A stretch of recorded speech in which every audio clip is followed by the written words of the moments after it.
RCR, la red que comunica y une al Perú.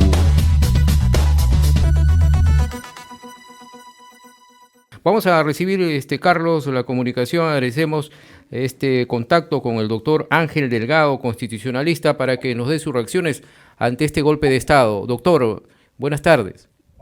Bueno, en primer lugar, la primera cuestión hay que tener claro que esto es una medida ilegítima, inconstitucional. Castillo se ha puesto fuera de la ley, fuera de la Constitución, se ha convertido políticamente en un criminal, deja de ser presidente, se convierte en dictador, va contra el orden, va contra la Constitución, inclusive en este momento ha cometido el delito de rebelión que está contemplado en el Código Penal. Entonces, al margen de todos los actos de corrupción. El problema que creo yo que esta es una medida desesperada de quien seguramente en las negociaciones no ha podido obtener una mayoría, y por lo tanto entonces ante la inminencia de ser vacado en la tarde, en la noche, se ha adelantado con este golpe chapucero que, como usted comprenderá, no tiene ningún sentido. Si hubieran querido, o sea, hasta ni eso lo pueden hacer bien. Un golpe de Estado se hace en la madrugada cuando todos están dormidos, las Fuerzas Armadas se despliegan, toman las instalaciones, toman el Congreso y toman inclusive las radios y las claro, nosotros empiezan a transmitir lo vivimos música, en el 92, ¿no? Música clásica, ¿no? Lo vivimos en el 92 nosotros con Antena 1 cuando estábamos nosotros cubriendo y llegaron los efectivos del ejército y nos quisieron sacar a golpes. Pero ahora, doctor, precisamente... Tenemos el pronunciamiento hace 8 minutos que ha hecho Ollanta Humala Tasso, el expresidente de la República. Dice: rechazo total a este golpe de Estado cometido por el propio presidente. Las Fuerzas Armadas le deben honor y lealtad a la patria y no a un dictador. Eso eres hoy, Pedro Castillo. Este es el Twitter que acaba de difundir Ollanta Humala Tasso. Vamos a escuchar, doctor, y quiero que nos acompañe. Se está pronunciando precisamente la fiscal de la Nación, la doctora Patricia Benavides. A ver. La corrupción supone el ponerle precio a nuestro honor, vender lo más preciado que puede tener un ser humano, que es la honestidad y la rectitud. Por eso Dante colocó a los corruptos en un círculo por encima de lo más profundo y en un lugar mucho peor aún que el que corresponde a los parricidas, los asesinos, los herejes, los ladrones, los adúlteros. Y esto porque para él era evidente que la corrupción era un pecado mucho más grave que las anteriores. Pues bien, pese a la existencia de la política nacional de integridad y lucha contra la corrupción, así como un catálogo de normas que busca prevenir y sancionar la corrupción, no se ha logrado su erradicación. Y peor aún, mantenemos un alto índice de percepción que nos obliga a reiterar nuestra exhortación para que no se normalice la corrupción en el Perú. Nuestra preocupación, a la que ponemos énfasis en este día conmemorativo de lucha contra la corrupción, se materializa o expresa en que, según la última medición del Barómetro de las Américas, nuestro país lamentablemente encabeza la lista en América Latina con la más alta percepción de corrupción en sus políticos. Nos ubicamos en la primera posición con un 88%, seguido de Brasil y Colombia con el 79 y 78% respectivamente. Asimismo, según la 12ª encuesta nacional sobre percepciones de la corrupción en el Perú en el 2022, la corrupción es uno de los principales problemas percibidos por los peruanos desde más de una década.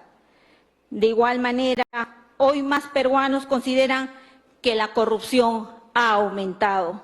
Así, en el 2019 eran 7 de cada 10. Este año son 8 de cada 10 peruanos que consideran el aumento de este flagelo social.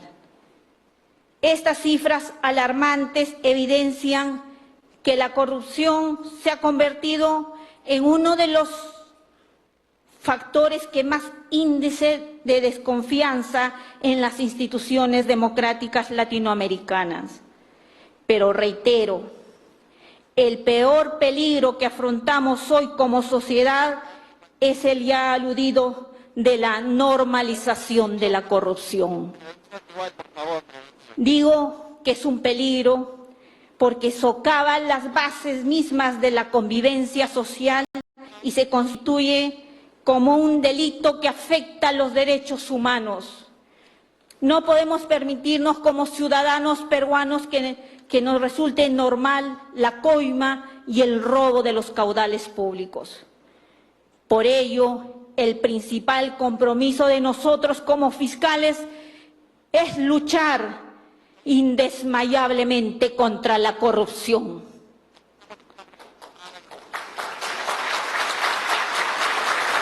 Bien, ahí estamos escuchando, estamos con la fiscal de la Nación, Patricia Benavides. Ella ha rechazado este quebrantamiento de la democracia en nuestro país. Sus palabras, doctor, estamos con el doctor Ángel Delgado. Pues, no creo que haya autoridad alguna que pueda, digamos, con responsabilidad y sensatez, estar de acuerdo con lo sucedido.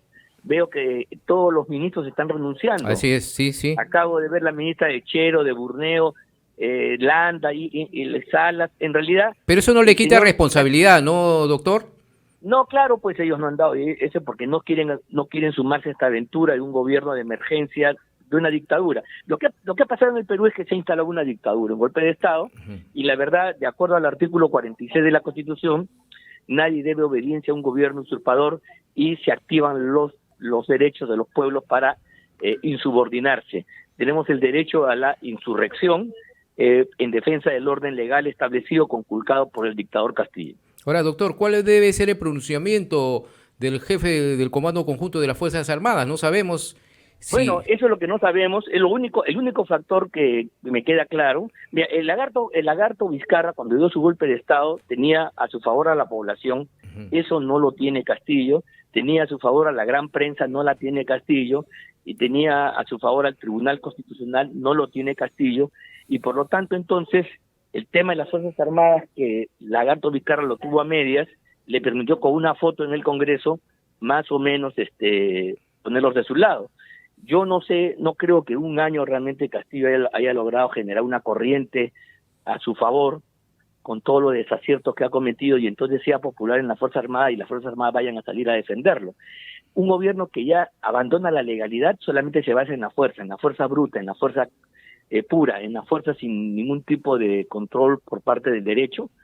Eso es por eso que es una dictadura, pues se da cuenta. Y por esa razón, yo no veo hasta ahora militares, no veo helicópteros, no veo tanques. Los golpes de Estado que de mi época, ve usted, se daban en la madrugada, pues, ¿no? Claro. Y cuando ya se levantaba todo cerraban el Congreso y todo lo demás, ¿no? Entonces lo que tiene que hacer el Congreso ahora es vacar a Castillo, enjuiciarlo por el delito de rebelión. Hay un delito de rebelión que está en el Código Penal, en la cual ha incurrido Castillo, ponerlo fuera de la ley y nombrar a la vicepresidenta de la República, que es la que por mandato de la Carta le corresponde subir el mando. Ahora, Ángel, buenas tardes. Pero aquí hay quizás hacer una diferenciación, ¿no? Cuando Martín Vizcarra disuelve el Congreso, sin embargo, no interviene el Poder Judicial. Pedro Castillo ha anunciado la reestructuración del Poder Judicial. Es decir, es una toma completa de poder. Sí, pero sin fuerza alguna. Por eso yo creo que es más cosa... Mira, yo tengo miedo que estamos ante una payasada trágica, pero payasada al final, ridícula, porque no tiene fundamento, pues. O sea, ¿cuáles son los fundamentos del poder? Un respaldo poblacional, el respaldo de los medios de comunicación, el respaldo del tribunal. No tiene un respaldo sólido de las Fuerzas Armadas. El Lagarto Vizcarra lo tenía. Bueno, en ese entonces, en la época de Vizcarra, el Poder Judicial estaba con él, por cierto. Con el Poder Judicial él golpeó al Parlamento, hizo lo que le dio la gana. Han cambiado las circunstancias, pero estamos ante un gobierno usurpador, sin duda alguna. No le debemos obediencia y entonces, cuanto antes el Congreso ya debería estar, no sé por qué se demora, debería destituir de inmediatamente a Pedro Castillo y en ese momento poner a todas las autoridades del país en defensa del orden constitucional y Castillo se convierte en un criminal perseguido que yo no sé para qué ha hecho eso. Eso es un saludo a la bandera, de verdad. Un saludo a la bandera. Todos sus defensores a ultranza están renunciando. Acá tenemos también la renuncia de Félix Cherome, del ministro de Justicia. Absolutamente solo. Es una cosa suicida, ¿no? Sí, aquí es está un asunto absolutamente suicida. Está renunciando Félix Chero. Se le veía, doctor, en su mensaje tembloroso y también con una voz entrecortada, ¿no? Por supuesto, o sea que ni siquiera han planificado el golpe de Estado. Bien. ¿No? Golpe de Estado, los de nuestra época, pues, ¿no? Bien, doctor. ¿Se recuerda o no? Claro, sí. Bueno, en la madrugada. Con intervención de medios, intervención de todas las instituciones.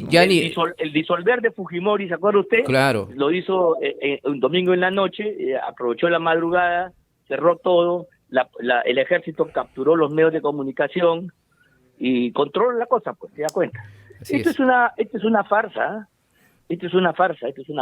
Así es. Bien, doctor, muchas gracias por su apreciación. El doctor Ángel Delgado, constitucionalista, también ha pasado dando su apreciación en este día histórico, una tarde negra para la democracia en nuestro país, esta decisión del golpe de Estado del presidente golpista Pedro Castillo. RCR, la red que comunica y une al Perú.